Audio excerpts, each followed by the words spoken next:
Yo guys, what's up? So I actually am excited because today I get to celebrate the fact that I got my first group of haters. Now you're going to ask, why the heck would you be excited about that? And I'm going to explain that here in this episode. What's up everyone, this is Marie Larsen and you are listening to The Audio Entrepreneur. I've spent the last year and a half doing podcasts and content creation for some of the fastest growing entrepreneurs today. Their strategies and tips have been life-changing once I took action. So I decided to take my audio industry to the next level by building a 7-figure company that teaches people how to create, strategize, and repurpose their content like a pro. The question so many people are wondering is, how is she going to do it? This podcast is here to give you the answer. Join me as I explain marketing strategies to grow my online business. My name is Marie Larsen, and welcome to The Audio Entrepreneur. Yo, what's up guys? I'm so excited that you're in here and listening. So I have to jump in.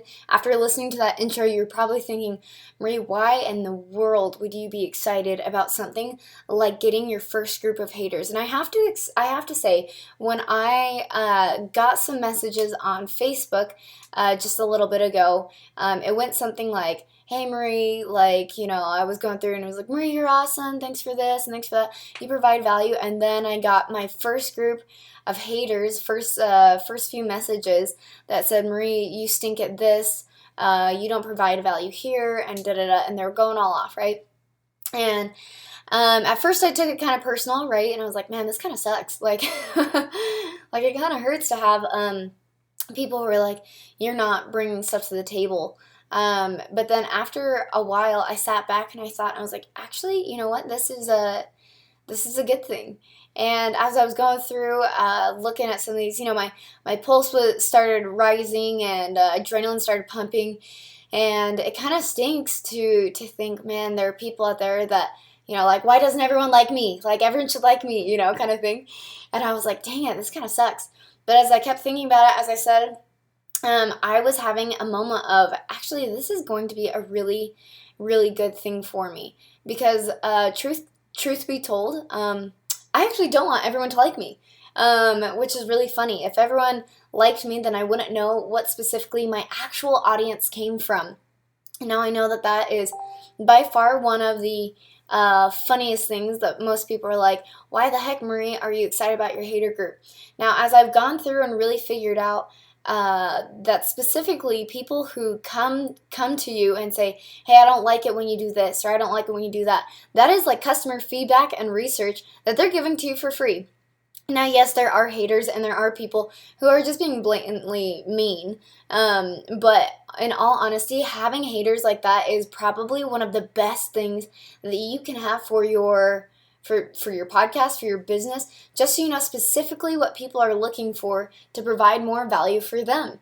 So this podcast is kind of funny because I'd like to thank all the haters out there.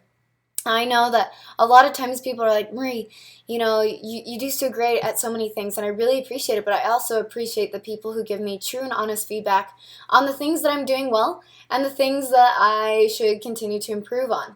Now, as I was continuing to read through some of these hater comments, I was going through and I was like, wow, if people are taking the time to stop and really voice their opinion on something, that's knowledge and information that I can use to not only better improve myself, but improve what people are looking for within my products, within my services, within my lead magnets, within, the value and information that I'm trying to give to them, right?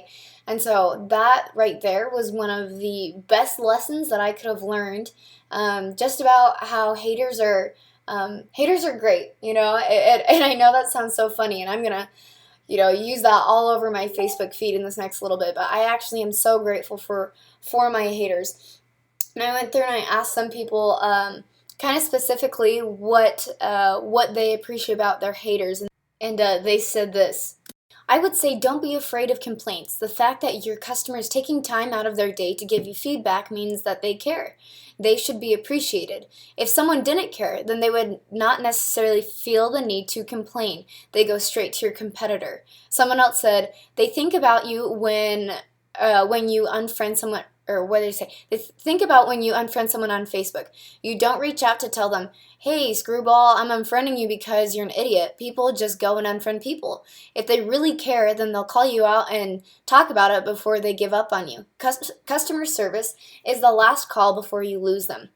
So don't assume just because they said they hate you that they actually hate you. They're telling you they're upset with you and they still do kind of love you. Otherwise, they would not be taking the time to ask for your help. Guys, I could not stop laughing at those 2 comments that were written out to me by some friends who are in the digital marketing world as well. I was dying. I thought it was so true. We went on and continued to talk about how complainers provide a roadmap for increasing revenue.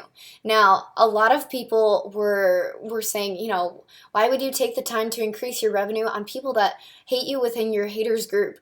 And someone said the 5% of your unhappy customers who do care enough to complain give you a roadmap for how to fix whatever ails your business. Because while the people who take the time to complain are a small percentage of your overall customer base, the conditions of their dissatisfaction applies to all customers.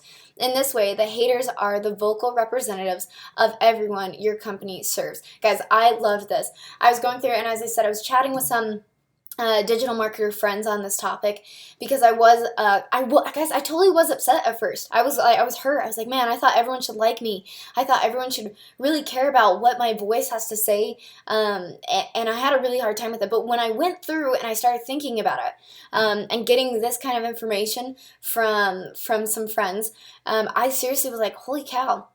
The people who stop to complain and really tell you what they don't like are the people who are literally giving you a roadmap to how to fix whatever ails you in your business, whatever thing is that you're really, really struggling with. And I totally believe in making sure that you go through and you fix what you can in the past for people, but also to be careful that you don't get bogged down by this information. And this is how I've gone about to really discover how I can continue to improve on the value that I'm giving to my customer base, to my audience base, to the people who take the time to listen to me. It was one of those moments that I was like, man, I really appreciate people who take the time to complain, and there are tasteful ways to go about it, and there are people who are just being mean, of course. But I was so grateful for that, and I really think that complaints are valuable because it's pretty much free information. How to continually improve yourself, right? I totally believe in having, constructive criticism and going through and really building that out with your good friends and stuff like that. However, at times people just tell you that you're always great. So those hater groups is so awesome, right? Sometimes praise is massively overrated because people don't take the time to really stop and tell you what you should improve on. And so having that haters group is actually going to be one of your most helpful groups on the planet. So thank you to my haters group is all I'm trying to say. Thank you to my haters group for really trying to help me improve before you give up on me. I really do appreciate that. And I know that there are times that other people feel the same way, that if they fail at something that or someone says something rude to them, that they should give up. Giving up is on you, and instead you should find ways to take that information that someone said, and before giving up, realize that you could succeed and push forward with that information that they gave you. Anyway, guys, this was a short episode today. Just had to celebrate with you guys about my haters group because I have officially made it to the point where I get a haters group. Have a good one, guys. Boom! Thanks for listening. Don't forget to rate and subscribe. Do you have questions for me? Go to the Facebook group, Profitable Podcasting Strategies for Entrepreneurs, and I'll be sure to do an episode to answer your next question. Again, guys, my name is Marie Larsen, and this is The Audio Entrepreneur.